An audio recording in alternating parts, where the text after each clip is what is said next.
Hey guys, welcome back to Self-Care Haven.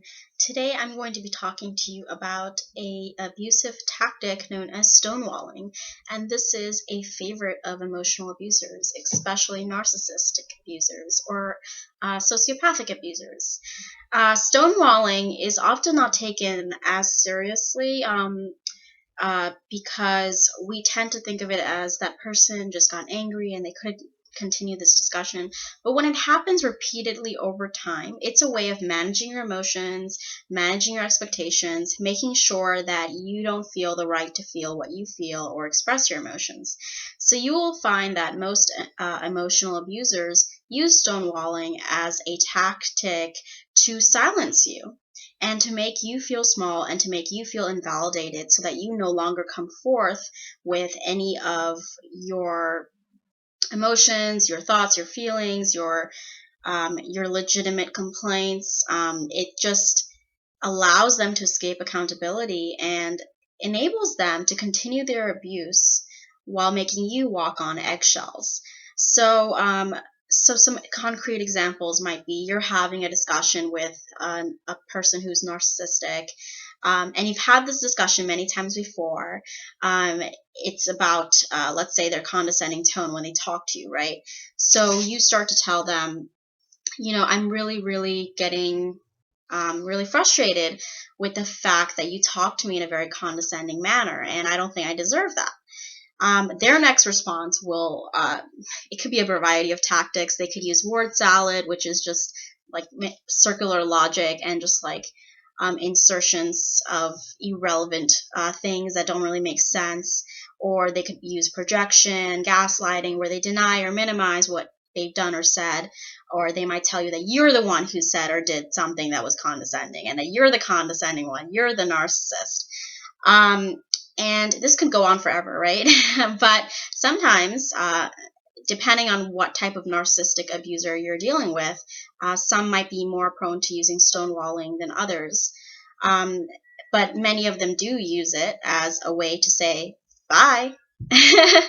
That's what it is. It's a condescending bye. And they can say it in many different ways. So they can say, like, I'm done. And let's say you're texting with them, and they'll use that kind of phrasing to end the conversation abruptly before it's even begun. They might say, I can't deal with this. They might say goodbye. They might hang up on you. They just make sure to ignore you afterwards as well so that you're not able to reach them. So also when you're doing it face-to-face, they might walk away and be visibly upset and throw a tantrum.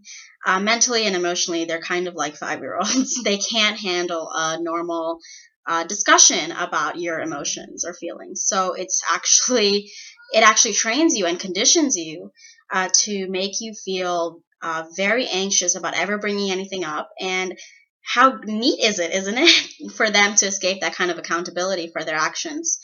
They'll never have to think about how they're hurting you because they're done.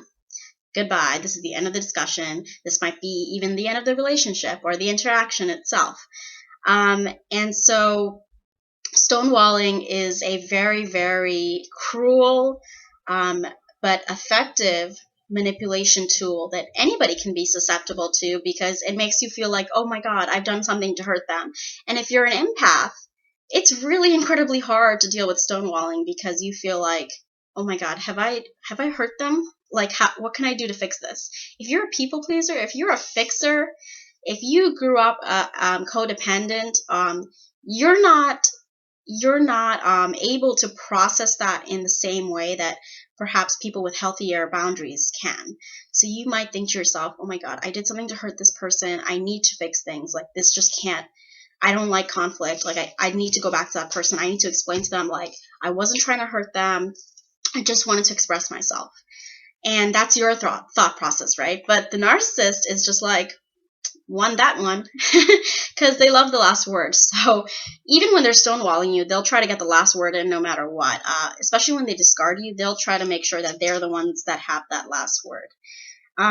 It's so interesting to remember that this is just a manipulation ploy. Just like a pity ploy, it's a tactic. It's just a tactic to keep you on your toes, to make you feel like you're the crazy one, to let themselves off the hook, and to project and gaslight you into thinking that you're the one that is being cruel, when really all you've done is express your emotions. And that's how the narcissist trains you, to hide your emotions, to invalidate your emotions, and to continue to gaslight yourself while they continue to gaslight you.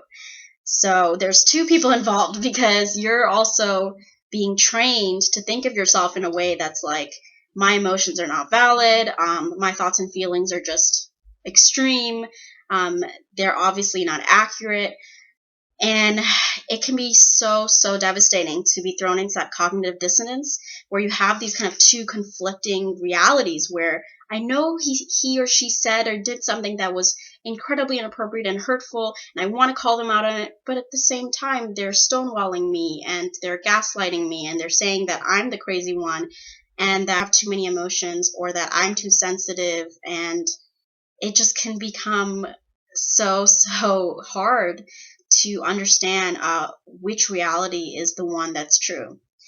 And again, like, I really recommend always writing down your thoughts, your feelings, the events that's happened in your life, because that can really keep you grounded in your realities. And don't be too people-pleasing when it comes to stonewalling, because stonewalling is really just a way to tell you your feelings and thoughts don't matter.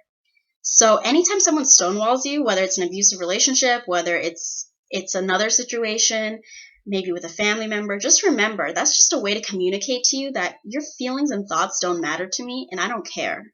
And so remember that. And don't try to go after them and try to convince them otherwise. Don't try to apologize, because that's what they want. They want you to apologize, and they want you to make they want you to basically prove their point that, oh, they're the ones that are completely off the hook.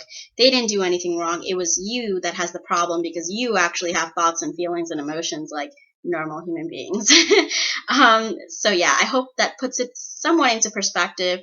I hope you found this video helpful in learning more about what stonewalling is about. Do you have examples of stonewalling in your life, whether it was an emotionally abusive relationship, or in a friendship, or perhaps with a family member? Let me know in the comments below, and I hope to talk to you soon. Be sure to check out my blog, selfcarehaven.wordpress.com, for more signs of emotionally abusive partners, toxic partners, narcissistic partners, and self-care tips, as well as my Facebook page, facebook.com/selfcarehaven, and my Twitter @selfcarehaven. I'll talk to you guys soon, and until then, take care.